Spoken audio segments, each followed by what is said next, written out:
wa minal munafi adamul qudrati 'alal manhi imma aqlan wa imma syar'an wa imma 'adatan.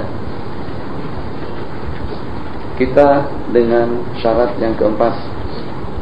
Syarat yang pertama al-Islam, syarat yang kedua tamyiz, syarat yang ketiga mengenal dengan sesuatu yang diniatkan, syarat yang keempat tidak melakukan sesuatu yang bercanggah dengan niat. Wa minal munafi, di antara daripada perkara yang bercanggah dengan niat, ketidakmampuan kita untuk melaksanakan perkara yang diniatkan. Jika kita tidak sanggup melaksanakan itu secara akal atau juga secara syara' maupun juga secara adat.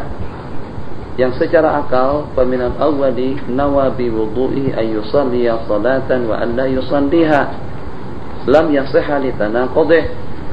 Jadi dengan yang pertama, yang secara akal, saat ketika dengan kita berniat, sengaja aku mengambil air wudu untuk aku berwudu dan untuk aku tidak berwudu, tanaqud.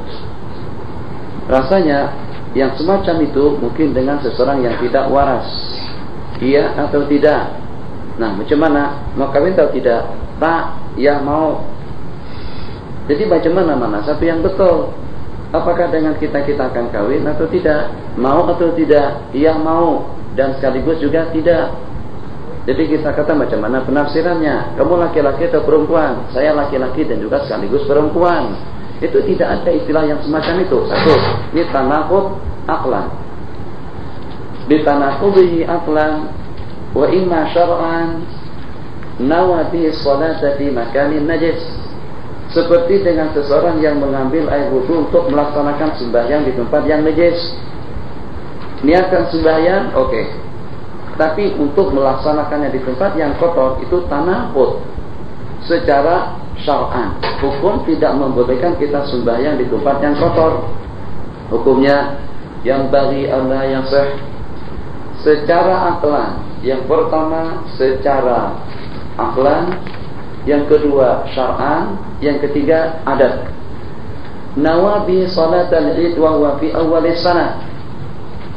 Belum lagi dengan kita hari raya. Jangankan untuk hari raya, untuk kita menjelang masa bulan puasa saja masih jauh. Bagaimana hukumnya kalau kebetulan dengan seseorang mengambil air wudu sekarang, sengaja aku mengambil air wudu untuk melaksanakan sembahyang hari raya puasa? Ini tanaqud adatan.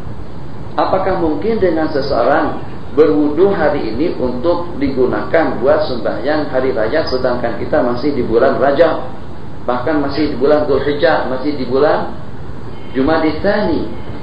Jadi dengan jarak waktu antara wudu yang kita niatkan dengan pelaksanaan ibadah yang akan kita laksanakan itu masih jauh. Sementara ada beberapa masalah yang disebutkan di sini yang sekarang sudah mungkin kita laksanakan. Au at-tawata wa huwa bisyam. Nah, ini mungkin, dahulu tidak mungkin. Jadi masalah ini kita komentari kembali. Kalau kebetulan dengan kita dahulu niat mengambil air wudu untuk melaksanakan taw, sedangkan dengan dia masih berada di negeri Syam, yang pada waktu itu dikatakan tidak sah. Kenapa? Sebab jarak antara Syam menuju Makkah Mukarramah ini membutuhkan perjalanan waktu tidak kurang daripada 1 bulan.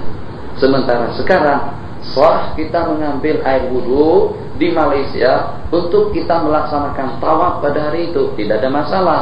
Sebab mungkin saja dengan tidak batal wudu, perjalanan daripada Malaysia kalau kita dengan pesawat Boeing 777 atau 747 dalam jangka 7 jam kita sudah berada di Jeddah, tambah 1 jam sudah berada di Mekah.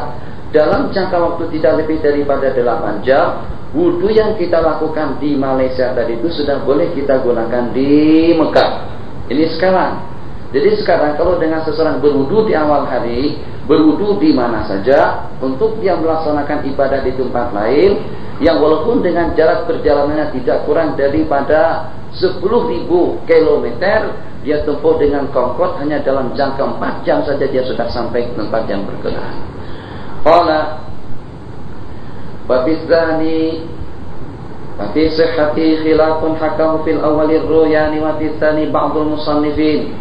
Qala Suyuti rahimahullahu ta'ala, lakinnal asahha sihhah karamatan, sebagaimana dengan keadaan yang kita sebutkan tadi.